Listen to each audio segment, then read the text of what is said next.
eu sou Nair. Hoje nós vamos falar sobre um dos capítulos mais lindos de Jesus, que é da Lei de Amor. E eu escolhi essas palavras de Jesus.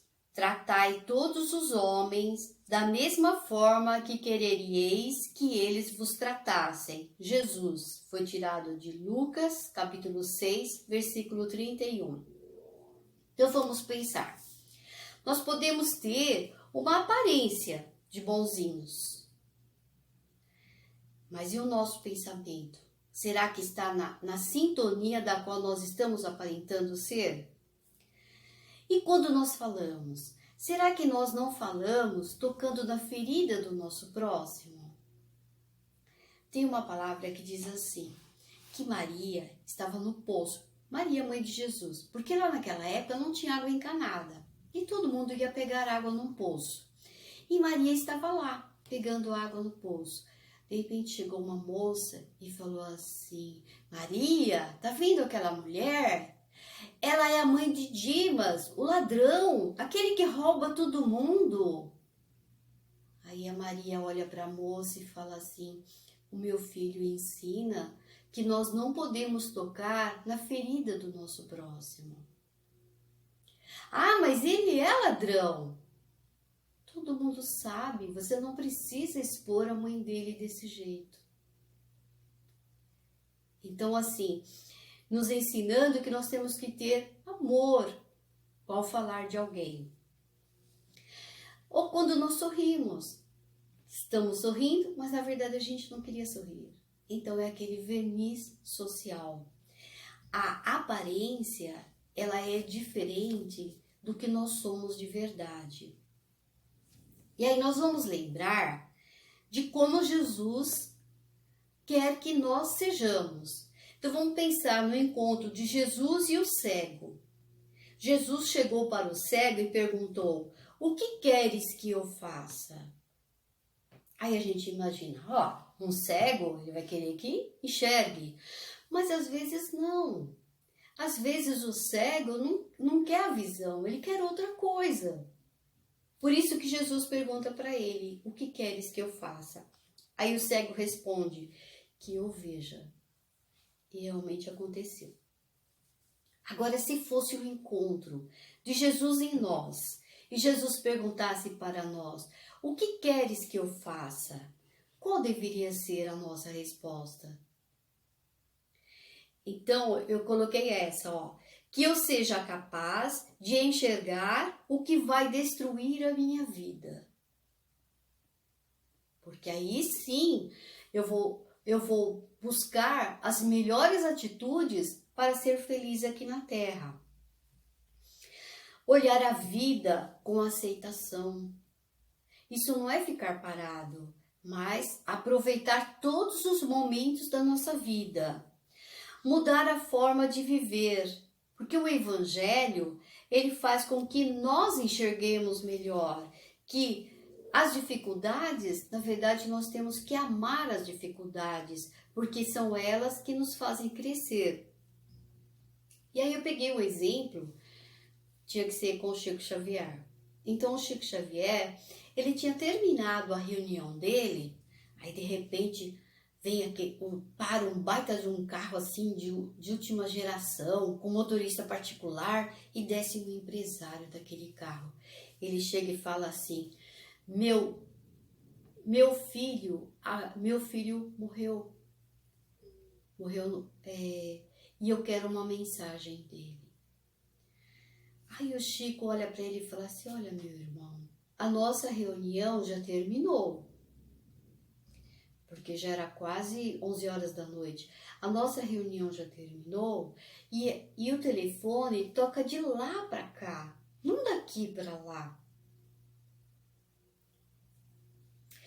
Aí ele pegou a mão, assim, pegou o talão de cheque assim e perguntou, quanto custa uma comunicação com o meu filho que já morreu? Você imagina, né?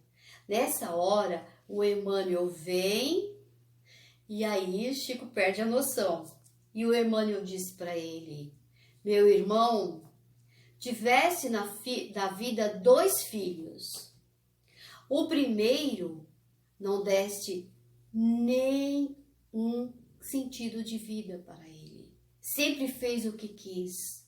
Na primeira oportunidade que pegou um carro, suicidou-se. Não bastando a irresponsabilidade de pai para com esse filho, para com o segundo filho fizeste a mesma atitude. Não ensinaste a amar a vida, não ensinaste a respeitar o próximo, não ensinaste a amar-te. E na primeira oportunidade do carro, cometeu o mesmo ato. E agora queres falar com eles. Aproveita o que a vida está te oferecendo e valoriza. Aprende a valorizar. Não é um simples contato com eles que vai resolver o seu problema. Então, com isso, nós vamos aprendendo que nós temos que acordar para a vida, que a vida não é só viver aproveitando. Agora vamos pensar em Saulo de Tarso, quando ele se encontrou com Jesus na estrada de Damasco. Aí ele ia para matar Ananias. Então ele já tinha um compromisso de destruir o cristianismo. Quando ele tem um encontro com Jesus, ele sente a superioridade do mestre na vida, assim como nós sentimos na nossa vida. Aquela superioridade de amor, de valorização da vida. Aí ele diz para Jesus: Senhor, o que queres que eu faça? Já é diferente de Jesus perguntando para o cego: o que queres que eu faça? E o que acontece com Saulo? Ele passa a ser Paulo de Tarso, não é? Ele começa a experimentar a desilusão, porque ele estava todo iludido. Ele tinha um alto posto social, então ele era um senhor de justiça, ele tinha tudo na mão. De repente, ele joga tudo isso pelos ares, porque ele estava se desiludindo. E aí tudo vai se transformando nele. E vão tendo acontecimentos bons para o aprendizado, mas socialmente, se nós olharmos com o olho material, só aconteceu coisa ruim para ele. E aí nós vamos ver Allan Kardec também, quando o Denisard, aos 52 anos, ele tem contato com a revelação e a missão dele aqui na Terra. Então ele tem um diálogo com o Espírito de verdade. E aí ele fala: e se eu falhar? Aí o Espírito de verdade diz: outro fará. Dizendo que nas leis do Pai nada fica incompleto. Se nós não fizermos a nossa tarefa, alguém vai fazer. Então, o que quer dizer o que queres que eu faça? O que queres que eu faça? Assim, mestre, o que queres que eu faça? É a nossa transformação íntima. É nós mudarmos intimamente. Nós fazermos significado em tudo que nós fazemos. Dar significado. Quer dizer, ter convicção daquilo que nós estamos fazendo ou querendo. Fazer com amor. Todos os trabalhos são importantes. Não existe o melhor trabalho, porque uma pessoa é professora, a outra é de serviço geral.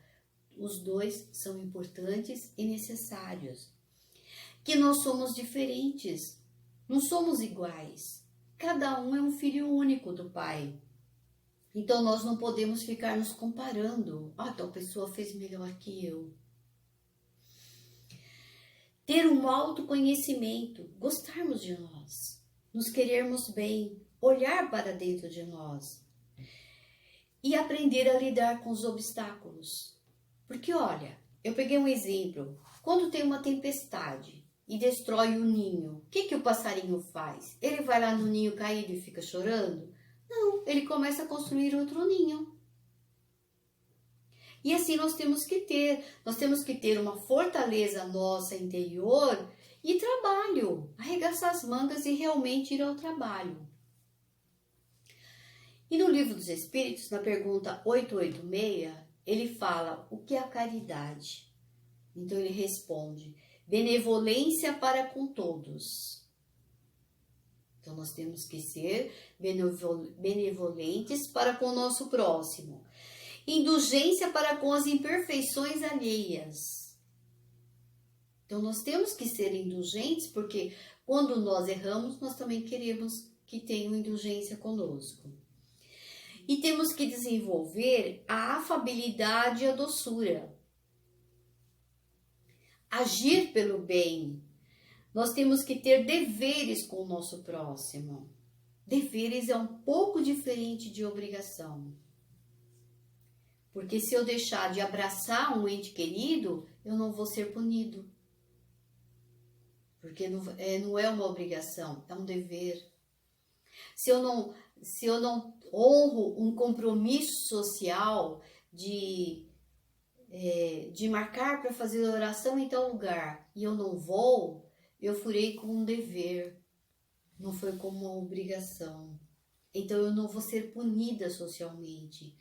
Mas esses deveres é o que marca a nossa evolução espiritual. É o dever que a consciência cobra de nós. Então esse dever para com o próximo é muito importante nós valorizarmos. Tornar-se útil para fazer qualquer coisa. Não, eu só sei escrever. Não, aprende a lavar louça, aprende a limpar uma casa, aprende a ajudar alguém. E aí eu peguei um exemplo do Francisco de Assis. Francisco de Assis, uma vez, ele mandou os seus irmãos lá da igreja ir num leprosário e orar por todos os leprosos, para que eles tivessem confiança em Deus, coragem, fé e vencer aquela situação difícil. Aí quando ele chegou lá, tinha um leproso que ele era super revoltado. Ele era assim, salteador, ele punha fogo nos lugares, assaltava, fazia várias coisas. E aí quando apareceu a lepra, ele foi internado nesse leprosário. Aí ele falava pro rapaz que foi lá e falava assim: você vai me curar da lepra? Se você não vai me curar da lepra, então você sai daqui que eu não quero ouvir a sua oração. Mas ele falava assim: não, mas o Pai Francisco pediu que nós viéssemos aqui e orássemos por todos, não só para você, mas por todos. Não, eu não quero a oração de vocês. Mas o homem estava esquálido, sabe? Pele e osso e ferida. Aí sabe o que eles fizeram? Pegaram aquele homem e levaram até o Chico de Assis. Aí quando ele chegou lá, ele olhou e falou assim: mas eu não falei para vocês trazerem um leproso aqui. Mas aí ele olhou para o leproso, pensou em Jesus e falou: Senhor, o que queres que eu faça?